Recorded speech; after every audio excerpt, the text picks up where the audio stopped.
दोनों बहनें साथ साथ ही कॉलेज आना जाना करती थी। कॉलेज जाने से पहले ही नैना सुबह जल्दी उठ नहा धोकर पूजा करती, फिर सबके लिए चाय नाश्ता बनाती। चाय के साथ ही रिमझिम की आँख खुलती थी। वो हर दिन नैना के गले में बाहें डालकर बोलती, you are my darling sister, फिर चाय पीकर बिस्तर छोड़ती। नैना, अरे यार घंटी की आवाज़ बंद करना, सुबह सुबह चालू हो जाती है, सोने दे मुझे। रिमझिम ने अपने कानों पर तकिया रखकर चिल्लाते हुए कहा। आज तो जल्दी उठ जा रिमझिम, कॉलेज में प्रोजेक्ट सबमिशन का लास्ट दिन है। चल उठ जल्दी कर वरना कंप्लीट नहीं कर पाएगी।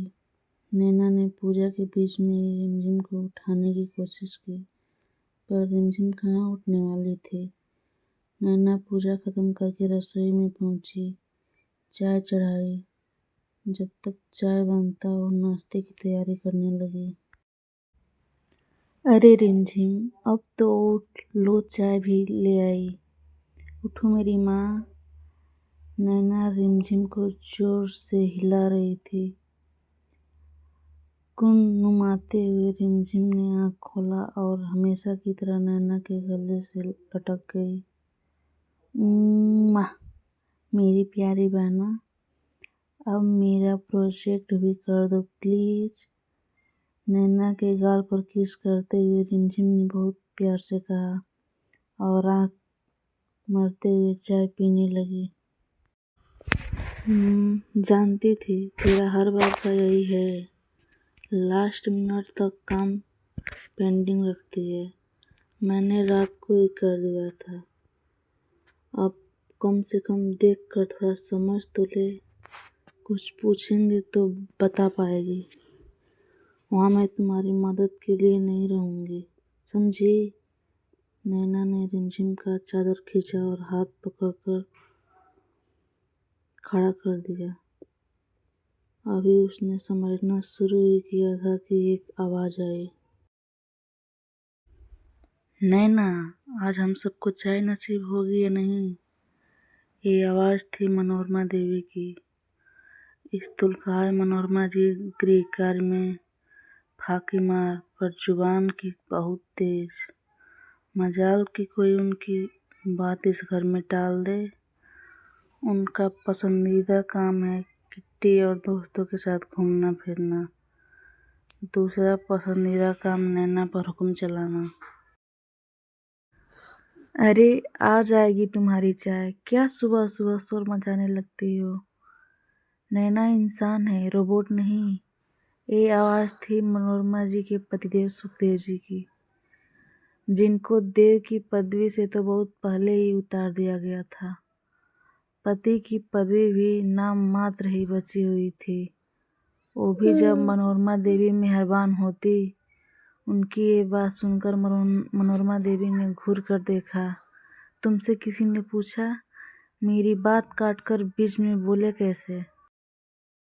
गलती से जुबान फिसल गई थी। सुखदेव जी ने अखबार के पीछे अपना मुंह छुपाते हुए कहा।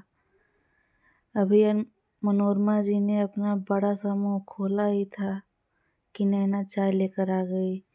सॉरी चाची जी, वो पहले रिमझिम को चाय देने चली गई थी। मनोरमा जी को चाय पकड़ाकर नैना ने सुखदेव जी को चाय पकड़ाई और आंखों आंखों में कहा, क्या चाचा जी, आपसे कहा है ना कि मेरे लिए चाची से पंगे मत लिया करिए। सुखदेव जी ने बस उसे मन ही मन आशीर्वाद दिया और अपनी लाचारी छुपाने के लिए आंखें झुका ली और चाय पीने लगे। मनोरमा देवी ये देख रही थी, अब क्या आंखों आंखों में बात ही होती रहेगी चाचा भतीजी की, या कुछ नाश्ता भी बनेगा। जी चाचे जी, बोलकर नैना रसोई में चली गई और सुखदेव जी अपने आपको मनोरमा देवी के प्रकोप से बचाने के लिए पेपर में नजरें गड़ाने लगे। सुनो जी, आज अंतिम बार बोल रही हूँ, मेरे काम में टांग ना अड़ाया करो वरना।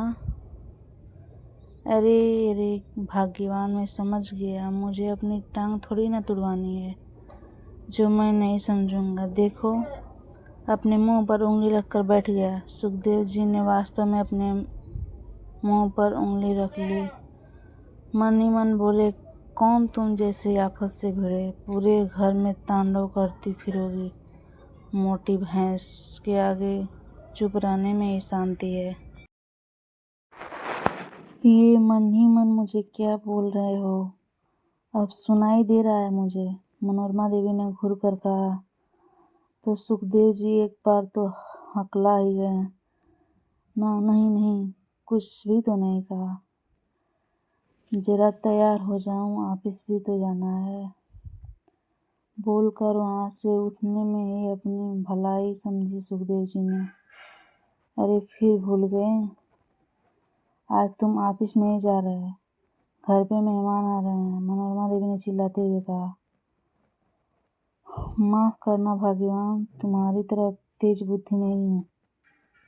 ना ऐसा करो, कुछ बाजार से मंगवाना हो तो लिस्ट बना दो, मैं नाश्ते के बाद लेता आऊँगा। बाय मम्मा, हम कॉलेज जा रहे हैं, रिमझिम मनोरमा जी के गले लगकर बोली। एक रिमझिम ही है जिसे मनोरमा जी के को भाजन का शिकार नहीं बनना पड़ता। बाय मेरी गुड़िया। पर आज कॉलेज से सीधा घर आना, मेहमान आने वाले हैं, मनोरमा जी ने रिमझिम का गाल थपथपाते हुए कहा। नाश्ते के बाद नैना और रिमझिम कॉलेज के लिए निकलने लगी। नैना, तुम आज कॉलेज नहीं जाओगी, मेहमान आ रहे हैं, तो घर को जरा ठीक ठाक कर दो और कुछ स्पेशल बना दो, मनोरमा जी ने फरमान जारी कर दिया। पर चाची जी, आज कॉलेज जाना जरूरी है, नैना ने रुआसी होते हुए कहा।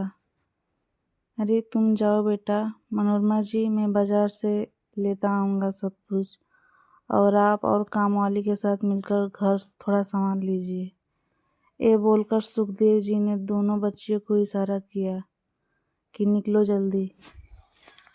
आप फिर बोले बीच में। मनोरमा जी ने बोलना शुरू किया, तब तक सुखदेव जी थैला लेकर नजरों से ओझल हो गए। शाम को नैना और रिमझिम जैसे ही घर के अंदर आई, सामने बैठे मेहमानों को देखकर ठिठक गई। हे बेटा, अंकल आंटी को नमस्ते करो, मनोरमा जी ने खीसे निपोरते हुए कहा और आंखों ही आंखों में इशारा करते हुए नैना को अंदर जाने कहा।